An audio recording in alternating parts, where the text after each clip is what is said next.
Alrighty, game number 4. We're chilling, man. We're hanging out, casting some Marina. Not quite as intense as some of my other casts. We got Byzantines versus Spanish, though. Woo-wee! So powerhouse civilizations, and at least in this particular series, it was the first civilization these players opted for. Now, the way the draft works for this tournament is a bit different. You do have a lot of bans from the admins that are randomly happened before.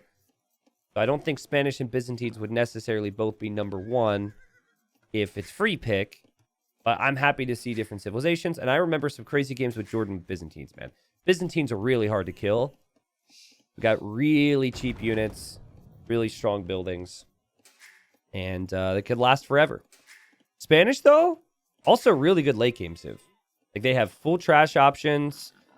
They've got, I think, throughout the game, this is a relatively new bonus for the Spanish, and it's one of my favorites. Getting some gold per technology can be really nice. It's like, man, I need a little bit of gold. Did I get my wood in my farm upgrade? An imp? Bam, got it. 40 gold. That's something. You also don't spend gold on your blacksmith upgrades. That's something, right? So, anyways, in the early game, though, Spanish are typically a little bit more aggressive. And I think you want to be aggressive because the last thing you want is Byzantine spamming 1,000 skirms and 1,000 halbs in combination with siege. That's the thing. You don't even need to be scared of the cataphract. The cataphract's good in some situations for the Byzantines, but it's just cheap skirmishers and cheap halbs. It's just straight up counter units flooded towards you. It'd be ridiculously annoying. So I'm wondering if Stark's going to go for conquistadors here. His stone is on the back, so we could easily go mine it. And, it's a little bit more aggression, like I said. That could maybe go a long way and put Jordan behind. Man, Jordan, he's got gold in very safe positions. The stone will be a concern more than anything. But, again, it's arena, so while we will see some aggression, usually the aggression is not going to be enough to break anyone, regardless of how good or bad their maps are. Guys, someone knows how to clear cloud storage? I'm at 98% and game is very slow. Yeah, go to your save games and delete a bunch of recorded games. That's the cloud storage that they're referring to, I think.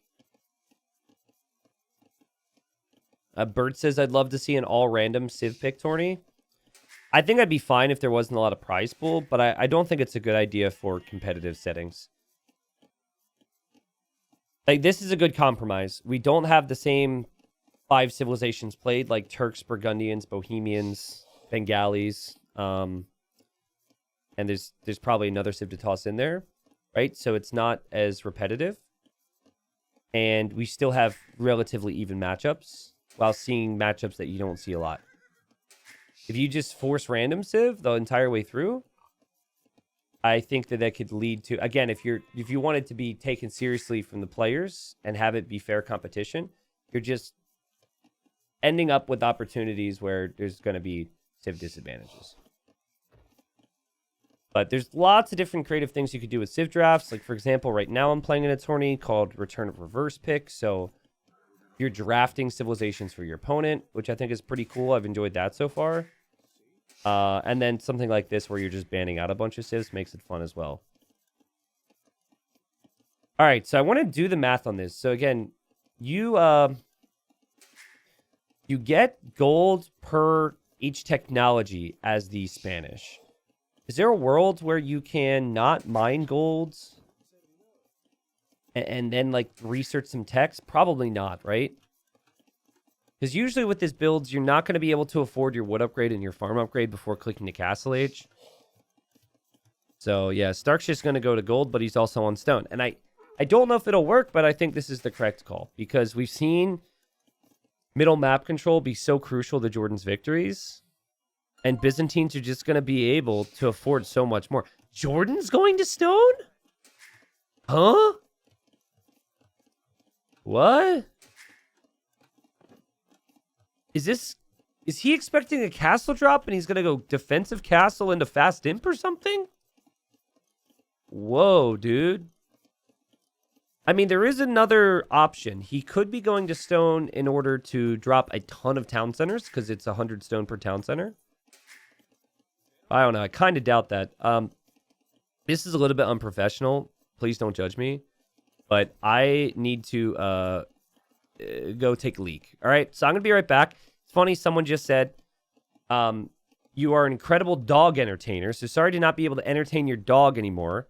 I appreciate the compliment. I'm glad your dog's able to calm down. But, you know, I've been hydrating a lot today, so I'll be right back.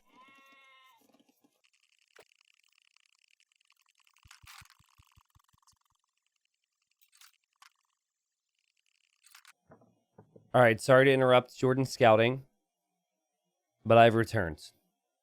So, as I took my break, I was thinking about this, and it really feels like Jordan just kind of knows what's happening.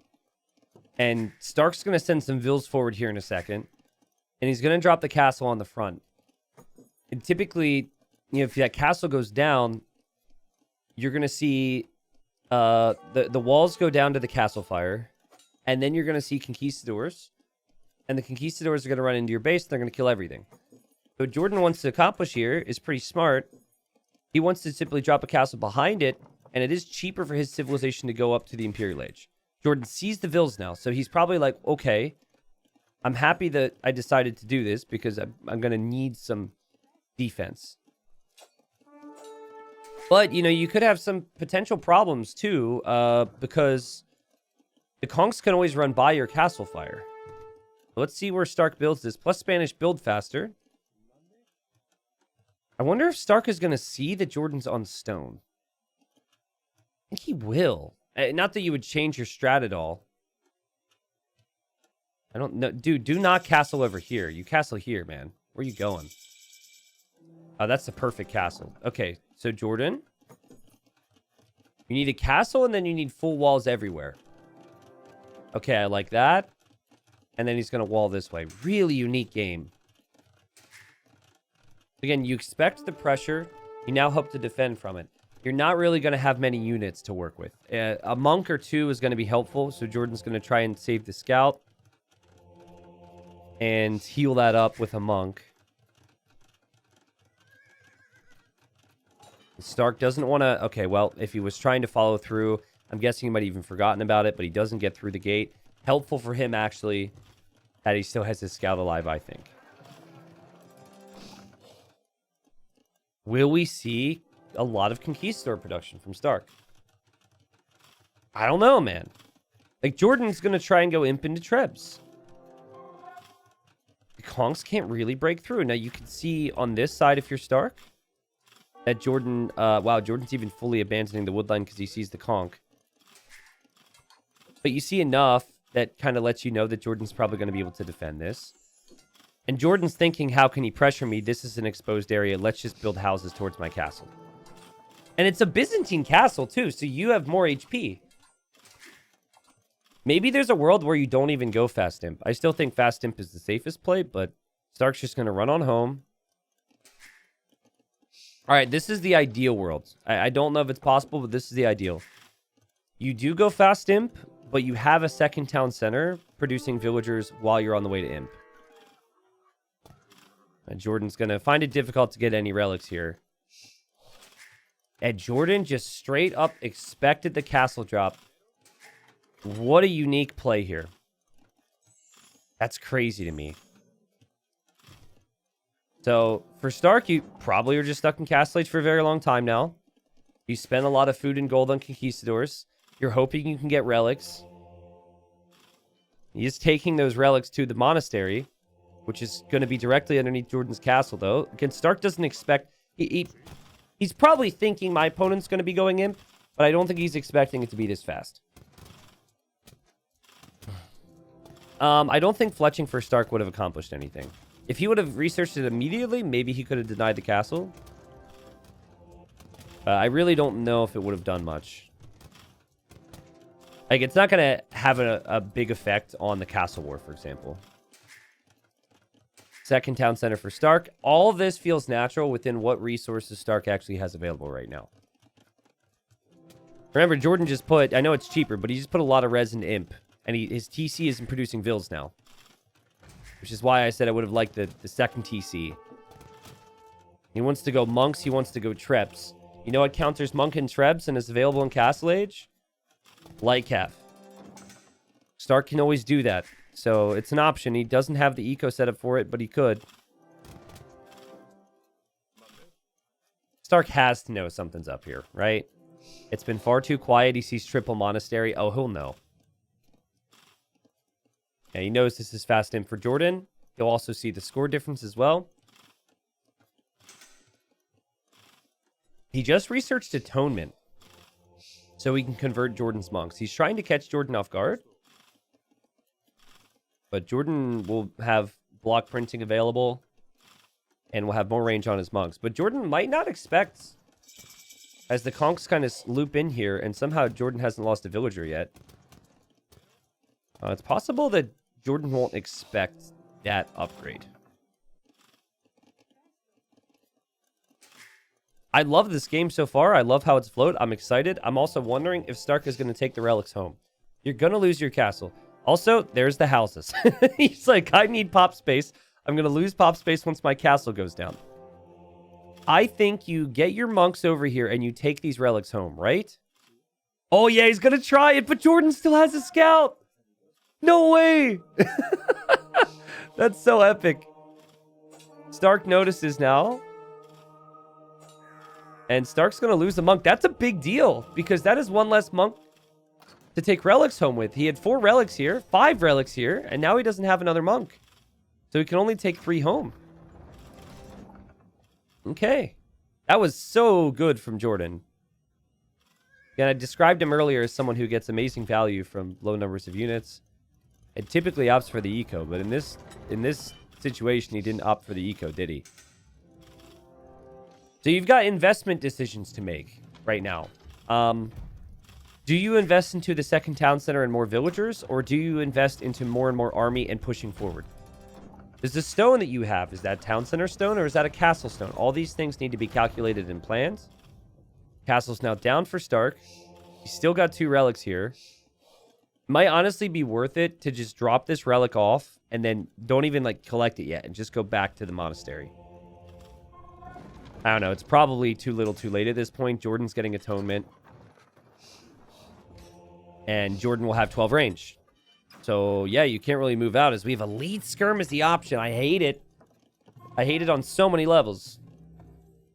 But it is, you know, going to be... He's going to have quite a few of them. And there is an eco lead right now for Stark. So he has all that working for him. Stark is just simply hoping Jordan won't get Atonement. And that's not a good game plan. You can't just hope that your opponent's not going to do the right thing. Ay. What a play from Jordan. Now he's got 2 conquistadors. He's got 2 relics. And he already has 2 wins. And it's about to be 3 because that conk is down now as well. Oof. I'm a boomer, but I would still love to see the second TC for Jordan. It does take away from your potential push, but I think it makes sense. Heresy! Stark is spending 1,000 gold on heresy. Sheesh. So now his units can't be converted anymore. But they'll just die.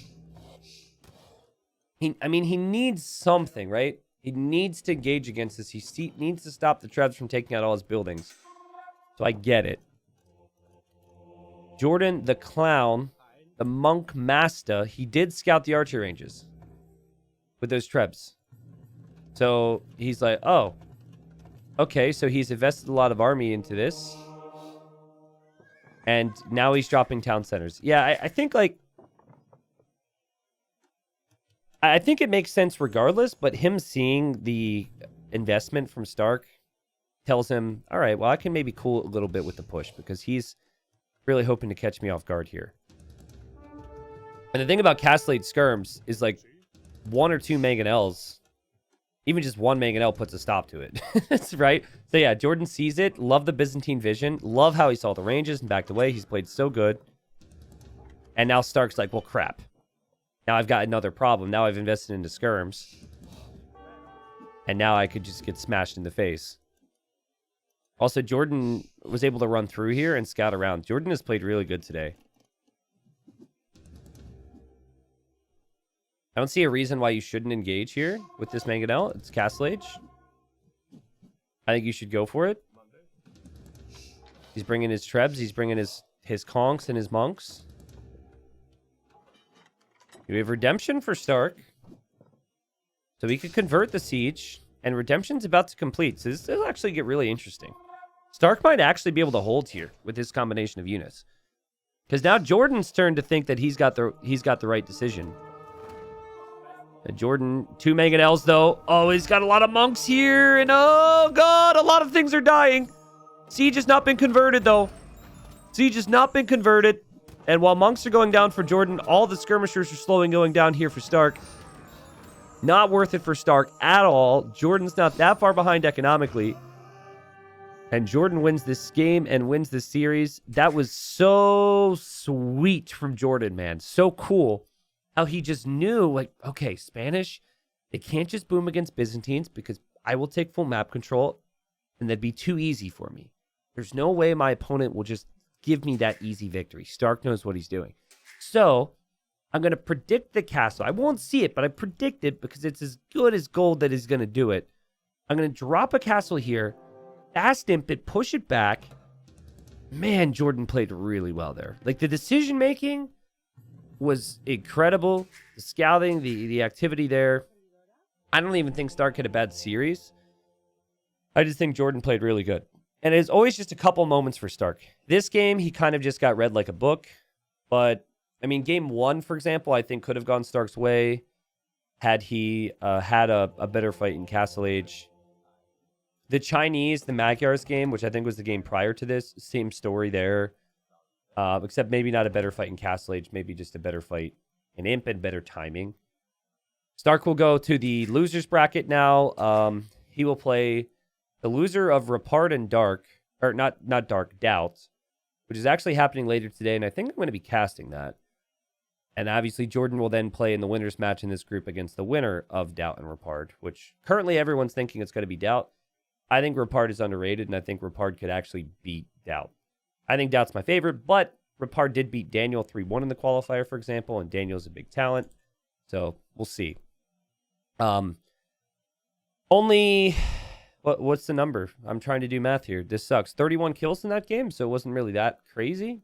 Stark did collect more resources, but obviously he's going to lose everything to this push pretty soon. This is going to hit the extras channel, so those of you watching on the not so secret, but, you know, special exclusive extras channel, thank you for watching. And soaking in more tourney action. And there's going to be plenty more on the extras channel as well, because Masters of Arena, I'm going to be casting lots of sets. Main channel gets the best individual games, and then this gets the full sets. So, GG's.